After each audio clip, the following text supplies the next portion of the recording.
Welcome to this explainer on Claude.md context files. Look, every single time you spin up a new Claude Code session, you probably feel like you're starting entirely from scratch, right? You're painstakingly typing out the exact same rules. Hey, use async await, or never call the database from route handlers, or make sure you run the test suite before finishing.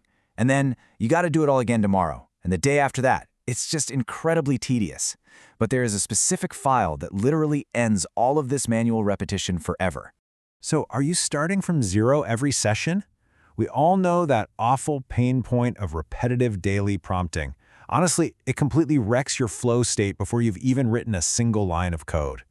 But today, we're diving into how one simple, plain text markdown file can permanently solve this issue for you, automatically loading up before you even send a single message. Here's the absolute game changer. Every session starts with Claude already knowing your project's build commands, architecture boundaries, and hard constraints, literally before you type a single word. Think of it like a senior engineer who has thoroughly read all of your project documentation before they even show up for their first shift. It is absolutely crucial for your workflow. Section title, the blank slate problem. We know what the problem is, but what exactly is the structure of the solution? Let's take a look. What's really brilliant here is how flexible the file hierarchy is. You're not just boxed into one option. You've got a global file that blankets all your projects. You have a project root file for a specific repo. There's even a local file for your own personal notes that you intentionally want to keep out of version control. Oh, and if you're wrangling a complex monorepo, you can use nested files. And the best part, those nested files load lazily. That means you aren't paying token costs to load a bunch of React rules when you're actively working on a Python pipeline. Plus, after that initial load, prompt caching kicks in, dropping your cost for the rest of the session. It's a win-win. Section title, eliminating rule repetition. So how do you actually get this all set up without having to author some massive rulebook completely from scratch? Well, simply run the /init command right inside Claude Code. When you do that, it actually scans your entire code base and generates a perfectly structured editor file for you. As you can see, it neatly groups everything into clearly highlighted sections for commands, architecture, and constraints. From there, you just review the generated file, maybe trim out anything that isn't quite a perfect fit, inject your team's specific rules, and then commit the whole shebang directly to Git. Easy as that. Section title, the architecture in action. Let's imagine a team building a Node.js and TypeScript REST API with Express and Postgres. Now, they've got this massive, recurring headache where developers keep mistakenly writing database queries directly inside route handlers rather than passing them through the proper service layer. But watch what happens when they actually have their CLAUDE.md file active, and someone asks Claude to add a new get/users endpoint. Claude automatically triggers this perfect chain reaction. Step 1, it calls the service function, totally respecting the architecture. Step 2, it imports the necessary auth middleware.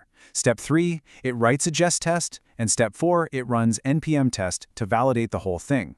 Claude nails all of this flawlessly without a single in-prompt instruction reminding it to do so. The architecture boundary holds automatically.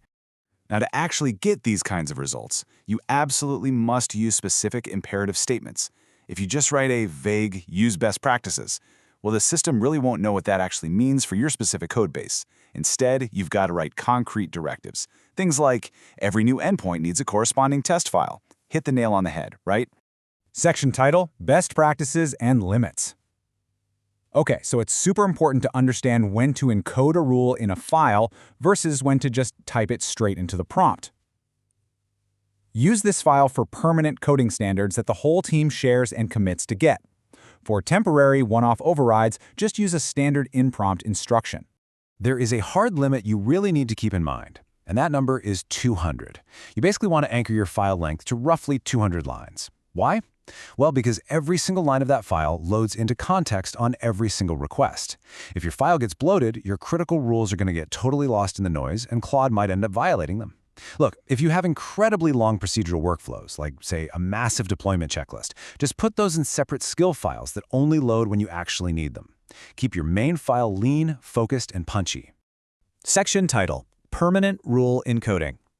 All right, this brings us to the absolute ultimate payoff of this entire feature.